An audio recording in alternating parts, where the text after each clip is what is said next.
Welcome back to the Paranorm Girl podcast. I am your host, Kristen. I am back after an unexpected week off.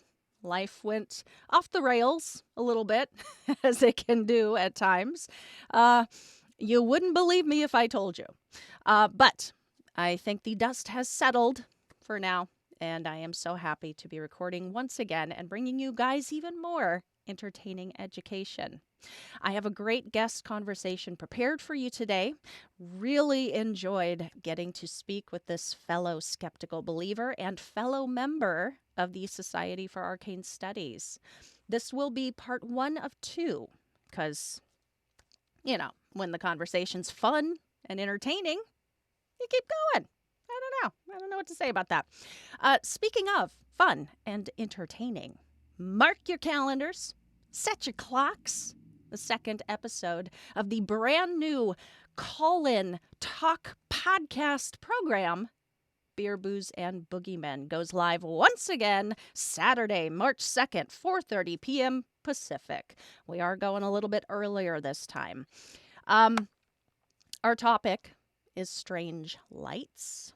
Strange lights. Could be a UFO in the sky, ghost lights in the woods, flickering lights in your mom's basement. Whatever your experience, we want to hear from you. Submit a written account or voice message at ghost.beer. Ghost.beer. Super simple. Or you could just call in during the stream. I mean, whatever you want to do. Technical issues, be damned. But Damien, Gil, and I had such a great time hearing your stories. You guys just really made that show a special night for us. So let's do it again. March 2nd, 4:30 p.m. Pacific. See you there. So last week, something strange happened on old YouTube. I woke up one morning and saw a few new faces pop up in my sub list. We have surpassed my goal for the month, and I don't know how. It's a mystery. So, if anyone out there shared the show with friends, talked about it on your socials, and gave me some love, thank you. Thank you so much. A lovely new subscriber, S. Wilson463, wanted to hear about the paranormal happenings on the Squatch Fest journey. Like I said, I would tell this story if someone asked, but my brother-in-law made an appearance. He was there the entire trip. That weekend being the anniversary weekend of his passing and following a year of activity from him, it doesn't really surprise me. But, it was cool. It was nice.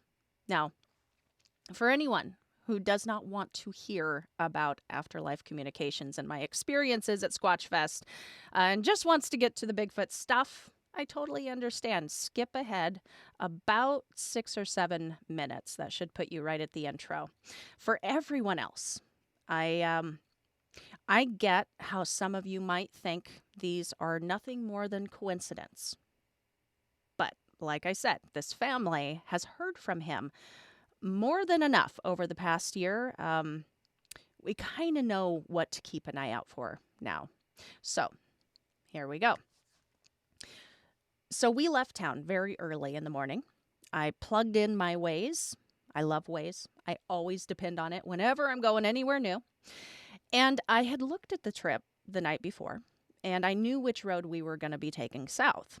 However, as we got on the road, it redirected us. Now, at the time, I was assuming, okay, it's doing that to save us time or something. There's a crash or construction or whatever. So we went on this redirected route. Followed it for about a half hour when suddenly, up ahead, we could see on the screen that it was going to make us U-turn and send us back the way we had just come and take the original road. The very small town we were in was the town my sister married my brother-in-law. It is out in the middle of nowhere. The intersection it had us turning around was where you hang a right to head up to the bed and breakfast in front of which they were married. Coincidence? And technical malfunction? Well, perhaps. So, we're back on our original route, back on the road. Part of the journey there, we went along the route along the Columbia Gorge. I have never been on this road before. About an hour or so away from our first destination, we were approaching one of those big green interstate signs with like upcoming towns and, just stuff on them. And I was paying particular attention because I wanted to see if it showed how much further our first stop was going to be. Get up to the sign. It's a list of 3 places, starting with John Day Dam. I think it was John something. Followed by Biggs Junction, followed by another place. My brother-in-law's name was John, and his nickname was Big, after the character in the Sex and the City, and also because he was big. Another coincidence? Sure. There are a lot of places with John or Biggs in the name, even some together on the same sign. Sure. Fast forward to the following day. We were just leaving day 1 of Squatch Fest. It was a little wet, murky out. It was getting dark. The lights in my sister's vehicle are automatic unless they are turned off. They were turned off. Now, this stuck out to me because this is a specific sign that I believe I have received from John in my own vehicle. The strange thing about the lights in my car, I always leave them on automatic. I have never turned them to the off position. And I will put a pic up here for my YouTube audience to show you why this is so strange. As you can see, it is a big dial that you have to manually turn all the way to the left in order to shut off the lights.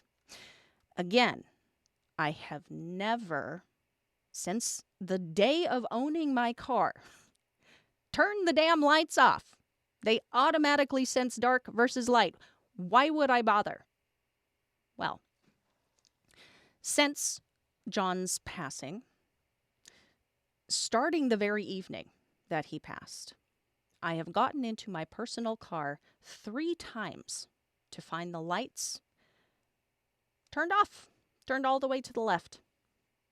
So this happening in my sister's car really grabbed my attention. One more thing that I will share, and it's the big one. It was the second and final day of the conference. My sister and I were standing in line for hot dogs out near the food trucks. This area butted right up against the beer tent where they were playing live music inside.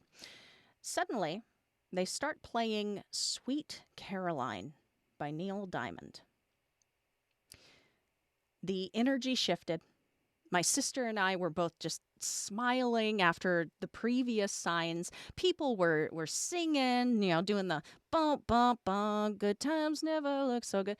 So were we. So were we. And she's crying. And we're just going, oh, he's here. He's here. And I know that. I knew that. He was. It's a feeling. Hard to explain. John was known for his eclectic taste in music and just turning the volume all the way up, just rocking out. And there is a whole story behind it, but Sweet Caroline was their song. It was really special to them. And he was a very stoic, very stern man. But anytime it came on, he stopped what he was doing to go dance with my sister. And that's basically the story. There were some other things, just smaller things too. But, those were the signs that had a big impact on me. and they are just additions to a year's worth of activity from him. His story is ongoing still. All right, let's do a quick word from today's sponsor before I bring on our guest. 2024 is here in full swing, and that means it's time for a New Year's resolution check-in with our friends at Manscaped. Newsflash! It is never too late to level up your grooming game and keep your bush tamed, fellas. Manscaped's new Lawnmower 5.0 Ultra is every man's cheat code to look good, feel good, and turn the page on confidence this year. Whether you're going for a trim or that clean-shaven look, this trimmer has you covered. Trusted by over 10 million men worldwide, now is your time to get a grip on your grooming with my exclusive offer. Go to manscaped.com and use code PNG for 20% off plus free shipping. Valentine's Day has passed. The Super Bowl. President's Day. So much has happened, and we're well into February now. How those resolutions holding up, my dudes? We can't slip up yet. It is still early enough to make this year the year we make the change we've been needing to. Plus, it is never too late to change. Old grooming habits die easy when your why is big enough. And when you have the proper tools to get you there, Manscaped's Performance Package 5.0 has those tools. The trusted lawnmower, Manscaped's ear and nose hair trimmer, and essential aftercare products like the Crop Soother Ball Aftershave Lotion and Crop Preserver Anti-Chafing Ball Deodorant. They also throw in 2 free gifts, the Shed 2.0 toiletry bag and a pair of the Boxers 2.0, because they know well and good you might still be rocking your boxers from high school. So get 20% off and free shipping with the code PNG at manscaped.com. Embrace a new you. Embrace a new pair of boxers. And definitely embrace a new trimmer, courtesy of Manscaped. Jim Brown is resident squatcher and journal contributor over at the Society for Arcane Studies. He was a member of Sasquatch Investigations of the Rockies, based out of Colorado, and has been studying, learning about, and investigating Sasquatch for many years. Perhaps most importantly, though, Jim is an open-minded skeptic who is enthusiastic about this elusive critter. He wrote a piece titled "Let's Talk About Bigfoot" for the Society for Arcane Studies online journal, in which he asks his readers to keep an open mind as he details signs and evidence of its existence and historical precedence. He also takes his readers through an examination of the Patterson Gimlin capture and makes his case as to why it's not just a guy in a monkey suit. Please enjoy my conversation with Jim Brown. In my first life, I studied geology. And in my third life, I was a registered nurse. And in my third and fourth life and retired life now, I've worked for office services, just doing basically everything there is to do around an office: copy, printing, production, all that kind of stuff. Partly because I have a big mouth and I tend to not be able to stay with a career for very long. So I ended up doing that where I don't make people quite so angry. Jack of all trades, I've done a lot. Yeah. Well, there's nothing wrong with that. A lot of people think they gotta pick just one thing, and that's the one thing that you are for the rest of your life, and that's No, just not no, no, so. that doesn't work anymore anyway. I guess another big factor is, in growing up, we moved constantly. I think Mhm. I figured one time, and maybe not correctly, but I think it was like 11 different cities and 16 different houses by the time I graduated high school. Wow. And so moving that much, it gets you out of a lot of term papers, but it also just gives you a real perspective on people all over the world, all over the country, and I've seen a lot of things, and enjoyed a lot of different places.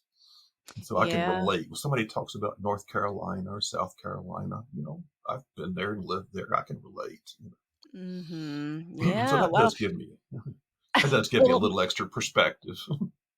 maybe that's why we've gotten along so well so far. We've got a email chain going back quite a ways. We have a kind of a similar background there. I've been all over Cool. the place too. Mhm. Yeah, yeah. You got to have that world view. You Open your do. mind. You're in California now, is that right? No longer in California, now Oh, Pacific Northwest, the oh, okay. beautiful Oh, Pacific yes. Northwest. Yes. Well, one thing you did not mention in that list is your involvement in another aspect, uh, Bigfoot, Oh, cryptic oh, aspect. oh, Yes, oh my goodness. yes. No, no. Well, They so my dad was always kind of interested in weirdness. mm, From Gene Dixon, the famous psychic, to oh golly, in North Carolina there was something that came out like the Woofing Nanny, some kind of a little creature. I found one reference to it was in later years. And he was always interested in these things. But finally, one I came across an article in the paper, um, and it referenced a woman who I won't give her name, but I knew of her by reputation, mhm, and where she had come face to face with a Bigfoot, like 10 feet away, and she had worked with bear rehabilitation, so she knew it wasn't a bear. And they come face to face, and there's a baby peeking out from behind her. And I said, I know this woman. And a lot of my wife's friends knew her too. So that just got me interested in the subject again. It was, like I said, I won't even go into the paper where it was, but it just caught my interest. So then I found the BFRO website trying to find it, and I did find it eventually. But that was a long rabbit hole. And then when I found out that there was going to be some people presenting at Frozen Dead Guy Days, which is a whole other backstory I can go into if you want to, up in a town near here called Netherland. mhm. And that's where I met Michael, who had started Sasquatch Investigation of the Rockies, and a couple other people there who became friends. Mhm. And so that's what really got me into it. Michael invited me out to go with him. And he didn't invite just any or everybody, but I must have said the right things or something. And he invited me out on a trip. Um, and that's where I saw and heard some of my first interesting things. Um, Ooh. and Well, then I oh, I'm so sorry. go I'm no so go sorry. go I'm very excited by no the go by ahead you. go So ahead. when you joined the SIR, so you were an actual team member with them, Yeah. and you got to go out on expeditions and like did you spend a lot of time out in the woods, like looking for evidence and Not near as much. Michael was able in those days at least to go out for weeks at a time, oh, okay. and I could squeeze out, usually in those days, a long weekend at the best. I was still working. Um, but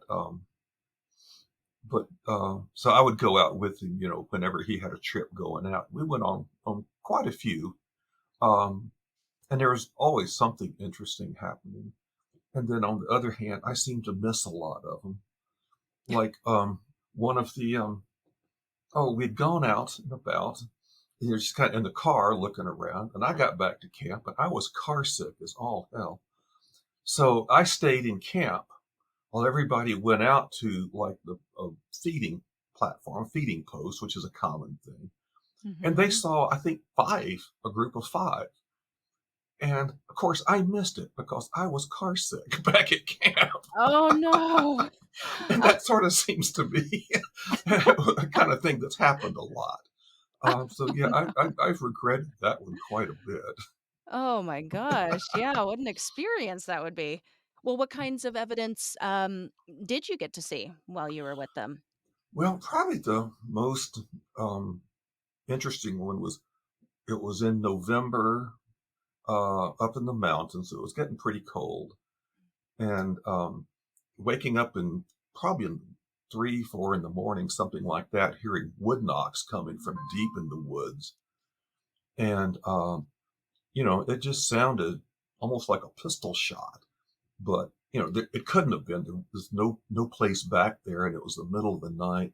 But it was just this amazing crack, crack. And then Michael, was awake and he said, "Did you hear that?" And I go, "Yeah, I did." And that was really, it actually woke me up from a dream. And the dream, there was a judge hitting the gavel. And then I woke up and then I heard the cracks coming from deep in the woods. Mhm. Um, that was my first and most interesting. And then seeing some eye shine and having somebody show me what, I just thought it was just my eyes playing tricks until they were saying, "Did you see that?" Just as my eye was playing a trick on me. And then, "Oh yeah, okay, that's what that is." So seeing eye shine. Mhm. Um, and then I've seen a few footprints. On one of those trips, I got a picture of we measured it at, what was it? I think was it 19 inches? Something like that. It was really big. It was Wow. right outside the tent. And it was on hard pack. This, mountain has this, where you have the hard pack with the pine needles layer over it. But there was Mhm. enough to leave an impression in the ground. And we could Wow. see a couple of those. And I'm thinking, this thing is hanging around outside my tent. Um, Where was that located? that I'm was, asking for a specific reason. Go ahead. yeah, it was in the Front Range, kind of in the area called the Rampart Range, Okay. which may show up later too in the conversation. Um, but there have been, I mean, I don't think I'm giving away any secrets there. People have, seen a lot of, and sometimes we are a little circumspect because people have sites they go to and they've kind of cultivated a relationship with the group there or something like that. Sure, Um, sure. so but I don't think I really need to be terribly circumspect about that. Yeah, Um, no, no, and it's not my intention to give away anybody's, yeah, their sites or anything, but yeah. I was just trying to establish that this bare footprint, 19-inch bare footprint was found outside your tent, out in the middle of the woods, out in the middle of just Well, it nowhere. was. There's a road going past there, and we're Okay. camped just maybe 100 feet off the road. Oh, okay. Um, Okay. so it wasn't in the middle of nowhere per se. Mhm. And there's a lot of people who ride mountain bikes and stuff like that in that Oh, area. okay. Um, but this was outside the tent. Um, and I'd have to look back at the picture because I have a big stick I carry. It's a piece of a railing off a staircase, Mhm. and I just call it my whacking stick. And I have a tape measure taped onto it, so I can just lay it down and get a sense. Okay, okay. But I think it was 19 inches.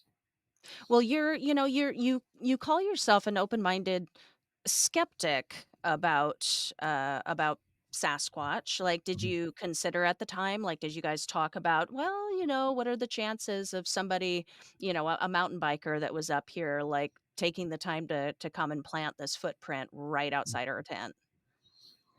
I think about that, and I just have to say, as often as not, it's like it would have to be, come on, get real. For starters, we would hear somebody, walking around outside the tent because there's usually 5 of us sleeping in the tent, Mhm. and they're all sleeping at the same time, especially with my snoring. But the and it was no, when I say a bear print, it was a barefoot print, Mhm. not a Mhm. bear print, but a barefoot print. Right, right, right. Um, and face if you had a mountain biker with a 19-inch footprint, 19-inch foot, they probably would have a hard time, pushing the pedals or fixing their toes into toe clips. Be a little awkward bike ride up there. Um, well, you wanted to speak to something before we started recording, and I wanted to give you the stage for that. It's about expertise in Mhm. this field of Sasquatch. Would you, would you consider yourself an expert? Like, what's the distinguishing Mm. line here as So, far as? so there's an old joke. It's not very funny, but it's like, what's the definition of an expert? Mhm. An X is a big nothing, and a spurt is a little drip under pressure. So by that definition, I'm an expert. you know, with the people that you have on, Lyle Blackburn and these other folks, as I said before, I am not worthy to fasten the strap on their GoPro if they use a GoPro. Um, you know, take my hat off to all of these guys who've been able to go out there and fully spend time and research. Frankly, a lot of times I didn't have gas money to go out and Mhm. and do that. Um, which there's Michael who started SIR, so that's, SIR, Mhm. who taught me so much. And through him, I met another friend who I don't feel comfortable giving his name, but he's a Vietnam vet and probably the toughest person I have ever met, and the kindest. Mhm. Just the kindest man. And some of his experiences, I've learned so much from him. Patrick, who's going to be starting up his own World Bigfoot thing here before. Actually, he posted. I guess he posted his first one today. Um, while I'm sitting there in camp having my third cup of coffee, he comes back from walking. So he's been walking for a couple of hours by this time. And found footprints and tree breaks and interesting things. There's so many people, who I tip my hat to. And I'm basically along for the ride a lot of the time. I may organize a camping trip, but there's so many others who know so much more than I do. I Well, think if I have an expertise, I think it's in being able to write or talk about things and make them relatable. Um, mhm. and I think that's what I have to offer. Mhm. But like I said, I'm taken from everybody. Well, yeah, it's there are a lot of people who would say there are no experts, period, in a field That's like this or a mhm, period like the paranormal. And mhm, that's that there's something to that. I do agree. mhm. But yeah, there are these folks who have totally committed their lives and time and motivation to like one subject, and they are like the bulk of the They are, information yeah, about that yeah. subject. So I do see what you're saying, but on the other hand, like, you have a very unique, slant to this as well, a very unique, perspective to this as well, because like I, mentioned in your bio, you have this background in science, logic-based field, you know a lot Mhm, about mythology, psychology, you were a registered nurse, like, this very what you would consider very mhm, logical place to come from, like yeah, Dr. Jeff Meldrum, like Dr. Grover Krantz. You're coming from a mhm, very logical place. And now you're here studying Sasquatch. You do have a lot of knowledge. You've accrued a lot of knowledge over the mhm. years. You have been out in the field. You've done the work. So I don't know. I just really respect that. And I appreciate that. especially coming from the background you do and landing here and thinking there is something to it. And also calling yourself an open-minded skeptic. Mhm. I respect that. Absolutely. I think that I am too. But as an open-minded skeptic coming from this background, so you've never seen one. You've never seen a Bigfoot. That's correct. Some of the evidence, like, you have questioned it yourself. Like, what Mm. what do you think is so what compels you to keep going with this? What is so compelling about it that you think, yeah, maybe? Well, um, part of it is that I have so many friends and people who I trust so explicitly, who have seen them. Mhm. Um, and I have no reason to doubt their line. When Michael talks about it being pouring rain outside, and he could hear them stomping around outside the tent, trying to probably scare him away. And he sees a pair of fingers come under the side of the tent and start Ooh. messing with the zipper fob. You said they were like big black sausages, gray with black fingernails. You Oh. know, when you hear a story like that, like, why would you lie about that? And it takes a lot of imagination. Not that I'm not saying he doesn't have any imagination, but that's spooky stuff. For other people who've seen them, or people I know and trust, or just the thousands and thousands of reports. If you go through the BFRO website in particular, um, they're just, just, I don't know. Can we cuss on this show? Go for it. They're just batshit crazy. Um, the So that's part of it. Mhm. The people I trust have seen them, and so then what I keep hearing is you see them, you think you're prepared for it, and you will just be gobsmacked the first time you do, probably terrified, and but it's amazing. That's what I keep hearing. It's just amazing to see this, and I Mhm. want to see this. You know. What would you do if you saw one? What would you do? Well, probably the same thing I would do if I saw a ghost or a UFO, an actual fact. I would probably start screaming and never stop.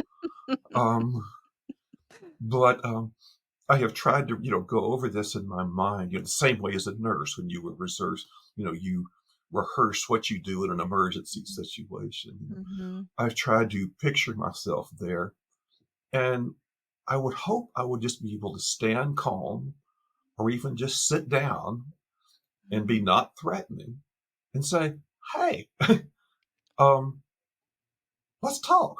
you know, I would hope, like I say, I would probably be whimpering on the ground, but that's what I would like to do. Um, my goal used to always be to get a picture, Mhm. and I would still certainly like to have a picture, um, which I could bring back to my not my skeptical friends, but my cynical friends, and say, "Here, up yours."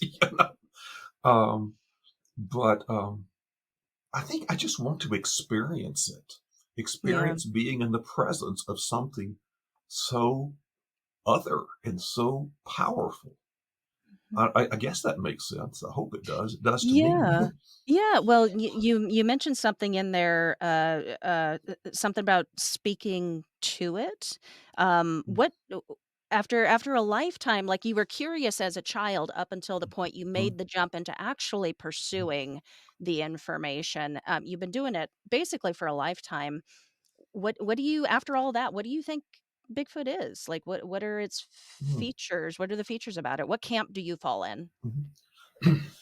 Well, I used to. I'll have to say I'm changing a little bit here. What we people call the woo woo camp. Yeah. You know the excuse me, the mystical and the portals and the stuff like this. There's some serious people who are starting to talk about portals and things like this. So I may have to change my thinking on that. Um, my wife thinks that Bigfoot, Sasquatches are pets of extraterrestrials. And when they open the portal, they're letting them out to go get some exercise, Oh, go potty, and then they come back in through the portal, and that's how we keep not seeing them. yeah. Yeah. Um, the but I think they're essentially a flesh and blood creature.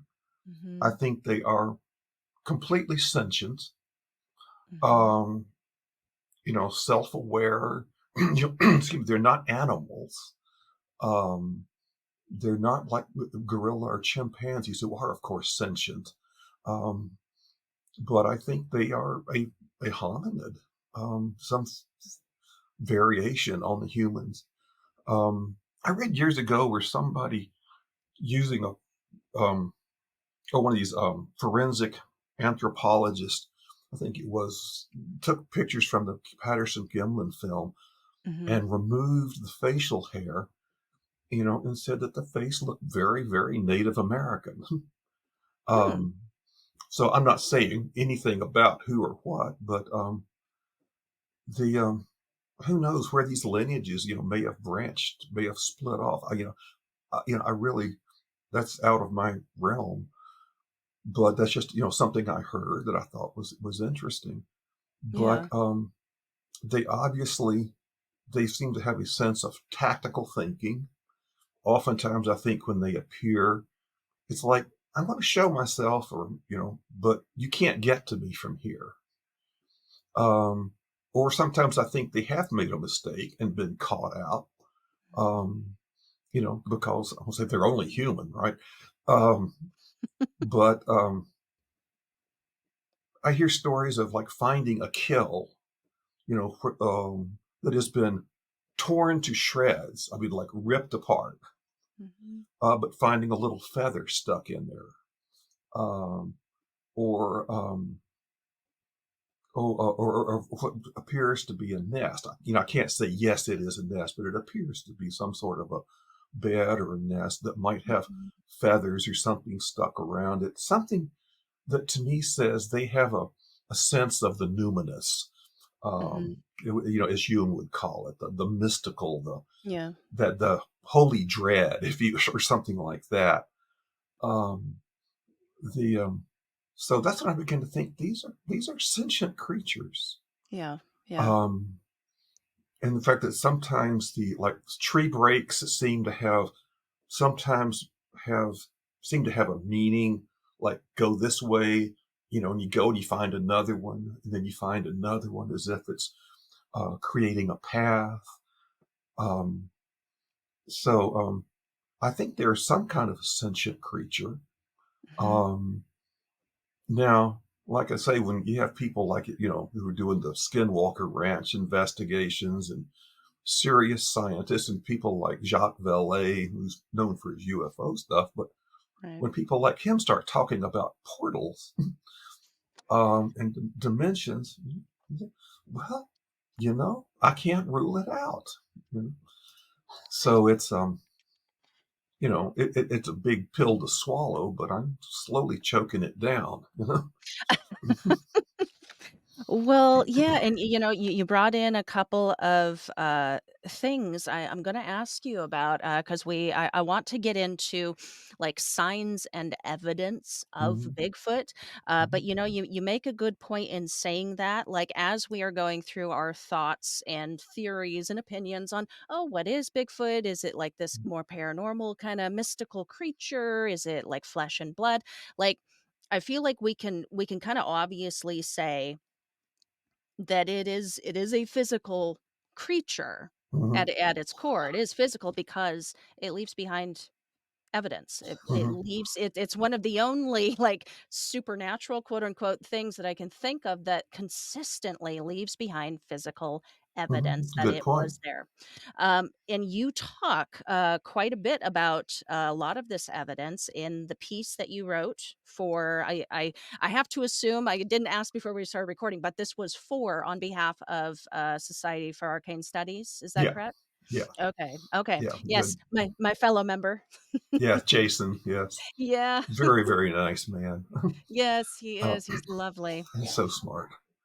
Um, Well, Jason, the prez, he calls you their resident squatcher. How, okay, sure, how, why not? hey, you know what? Kudos. How did this, like, come to be? How did you become a member of SAS? Like, what's your scope of work, Um, looked like with them? well, so I went to see Ron Moorhead, Mhm, who is famous for his Sierra recordings, mhm. and and that's fascinating stuff if you dig into that a little bit. That almost made me never go into the woods again, you Oh. know. um, but he was speaking out here in Golden, and I saw Jason there, and I knew him Mhm. because his wife sings with my wife's singing group. Um, Oh. and now they live in Estonia now, Mm. but at the time when they lived here, his wife sang in my wife's singing group called Planina, Songs of Eastern Europe, and so we got to talking about stuff. and we both realized that we both had a fascination with the weird. Yeah. Uh, so that's how I got hooked up with him. And so he helped me one time. I did a little presentation at a bookstore Hmm. that one of the members also owned. Um, and so we just kind of became friends and did more from there. He asked me to write a piece for this. He asked me if I would be happy to be, if I'd like to be interviewed on his podcast. So, in that article, let's talk about Bigfoot. Like I said, you do go into quite a bit of that evidence. You kind of lay it out for the readers. It's Mhm. very easy to understand. It's just a pleasure to read. But you also zero in on some of the information surrounding the Patterson Gimlin film, Mhm. and I just really enjoyed it. I think that you made a really good argument as to why it's not a hoax. I like the stance that Mhm. you took and the information that you provided. Can you talk about that a little bit? Tell us why it's not a guy in a monkey suit. Okay. So let me think where I want to start with this. Um, so I got to see Bob Gimlin at a conference one time, and I learned a lot of things that I hadn't realized before. And that's, one that they didn't just go out there and happen to see this picture.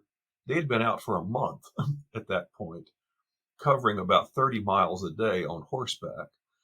And so they'd been out for a while, and they decided to go in a little deeper into the woods there. And that's when they stumbled across this picture, or not this picture, but this Yeah. Bigfoot. Mhm. And of course, no white man, at least in recent history, had seen one. So they had seen footprints and stuff, and there's some prospectors and all who have stories about it. But you understand, they didn't know what they were looking for. They didn't know what it was going to look like when they saw it. Right. And they come around this huge root ball, and there it is. And it's obviously startled, and their horses are startled. And the horses probably wouldn't be startled if it was just one of them running around in a monkey suit. Mhm. Um, the so Bob got off his horse and he had a rifle at the ready because they didn't know what was going to happen. Mhm. And Roger was half thrown, half got off his horse, and he gets off and he's struggling to get the camera out of the camera bag, and he's running, and trying to get a picture, and he falls in the creek, and he finally gets stabilized enough to get a little bit of more steady footage. So, there's just, so when you start saying a guy in a monkey suit, okay, realizing that they didn't know how would they have made a monkey suit when they didn't know what it was going to look like? Mhm. How would they have made a Bigfoot suit if they didn't know what it was going to look like? And it is consistent with every decent piece of footage we ever see from them. Mhm. Uh, you know, the, so how would they know that? Now, yes, there is this thing that they had, or that Patterson had a suit made sometime in the past, and it and there's a lot around this, and I'm not sure exactly what that there was a horsehair one, and that there was another kind. I don't quite know, Mhm. but so they're going around, for days and days at a time, like lugging this monkey suit with them. And that just doesn't make sense. People will believe it. You can show them a mountain of evidence saying it's true, but one person has to say, "Oh, they had a monkey suit," and the conclusion, "Oh, well, see there, I told you it was a hoax." They're Yeah. happily believe, one piece of evidence that it's a hoax. Um, but then there's just the whole thing of, and as I said before, you're riding down the street and you see a guy sitting in front of a new car wash, twirling a sign, dressed in a gorilla suit, and you don't think, "Oh my God, there's a gorilla escaped from the zoo," because it doesn't look like a gorilla. Right, right. Or you see a gorilla in a zoo and you don't think, oh, those poor people, because it doesn't look like a person. Mhm. The proportions are wrong. Um, the long arms. Uh, and yeah, you could make an extension on your arms and have them flop around or something, but uh, the proportions are wrong. The walk is wrong. Um, if you look at this and other videos, you'll see how their knee doesn't extend. The knee is always a little bent, Yeah. and then it places one foot in front of the other. What you see that when you see track long lines of footprints. Mhm. Um, the It's called a compliant gait. Mhm. Um, plus the footprints themselves are different. Um, and this is where Dr. Meldrum really comes in. And boy, I take my hat off to him for being a serious academic willing to delve into this. Yeah. But from looking at the footprints, he kind of reverse engineers the lower part of the leg and I think up to the hip. But you'll see these, and they push off with the entire front of the foot. We push off from the ball of our foot at the toes, and their foot pushes off from the entire front half. You can Mhm. see this from the footprints. Um, and I think you could say it would almost be impossible to fake that, even if you put on a prosthesis on your foot, because you still have to push off with your toe. You still Right. can't make your foot bend in the middle. Um, so, you know, it doesn't have the proportions. It doesn't, the footprint. I mean, Gimlin's a smart guy. He really is a smart man. Um, but I can't see him inventing a whole new foot anatomy and putting on a monkey suit and wearing breasts to boot. It just that just doesn't strike me as a very cowboyish, rancherish thing to do. uh, I just I find that just ridiculous. Um, Yeah, yeah. and Well, then and then, like, yeah, yeah, and Bob Hieronymus, he came out, after, like, 30 something years later saying that he was in the suit, and then we had hmm this, Philip Morris, I believe. hmm I've just started this research myself, so I'm trying to remember the name. Philip Morris, who claimed that he made the suit, hmm but there's no records, there's no invoices of it being, no shipping yeah, records, yeah. nothing of it ever having been made or sent. And yeah, it's just kind of I don't know. It's just fascinating to me. It's really interesting and something actually that your piece caused me to do. If you want to hear it, I went into a little bit of a deep dive myself because I was curious. You mentioned in your article, and I have heard it mentioned elsewhere that they'll tell you that okay back in 67 even the major studios weren't able to create something quite like this. hmm Okay, so that got me thinking like, okay, well, if we were to say this is a monkey suit, this is a guy in a gorilla suit, what did monkey or gorilla suit, something that Roger Patterson would have had access to at the time just to be able to order from a costume maker, what would he have had access to at the time? It would have been gorilla or monkey suits. What hmm did those look like? What do vintage gorilla and monkey suits look like back in the 60s? hmm And I went through tons of pictures, and maybe I just have not found any yet, but I did not find one where it doesn't have the plain gorilla face. As we can just see in the PGF, there's hair. There's hair yeah. on the face, right? So that led me to believe, okay, this had to have been a custom order. Okay, hmm maybe Roger Patterson, he was just like, all right, we're gonna add breasts, we're gonna add a big booty, there are gonna be long arms, and she's gotta have this like beard, Sasquatch beard. hmm So I got to custom order that stuff. hmm I don't know if Roger Patterson had custom order Bigfoot costume money at that I time, don't. from what I'm My understanding gathering. is he didn't. And Right. it's funny when you said that. The first thing that popped into my head was an old episode of Gilligan's Island. Uh-huh. I don't know if you even know Gilligan's Island. It was a I'm aware. '60s. I'm not going It to was know the it episode. was a '60s sitcom, and there was a Mhm. gorilla, on the Mhm. island with them. And Okay. I mean, it's like, come on, there's no way you could mistake this for, something like that for a person. The Yeah. closest I think anybody ever came was in um, the movie 2001: A Space Odyssey. Uh-huh. And in the beginning, it's all it's Australopithecus africanus, Mhm. uh, and Dr. Leakey, who discovered the bone and was sort of an expert, and I believe he was a technical advisor in filming this.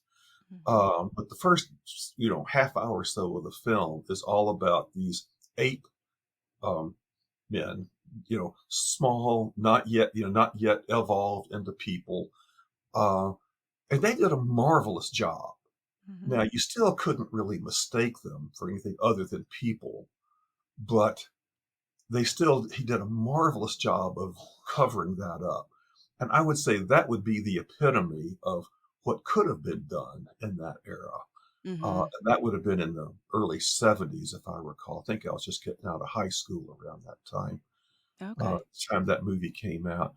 And it's worth looking at. It's actually interesting. It's, in its own right. But there's no dialogue, just a lot of screeching. Um, but it was beautifully done.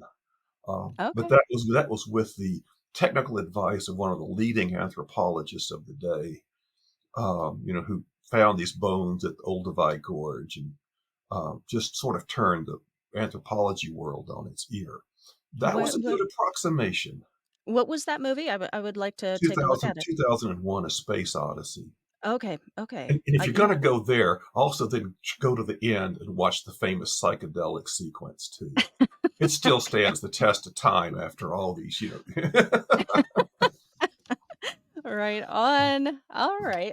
Well, there was what was the other thing? Specifically, I wanted to ask you because you mentioned it in the piece, some story about how Roger and Bob almost lost their lives Oh my God, when they went yeah. back to get the cast. Can you tell us that Yeah. story?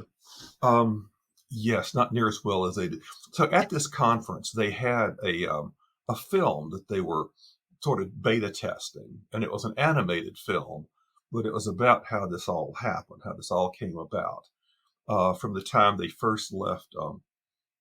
Was it Yakima, Mhm. or wherever they were, and drove down, and driving, for days, and this old pickup truck pulling horses, trying to go from there to the search.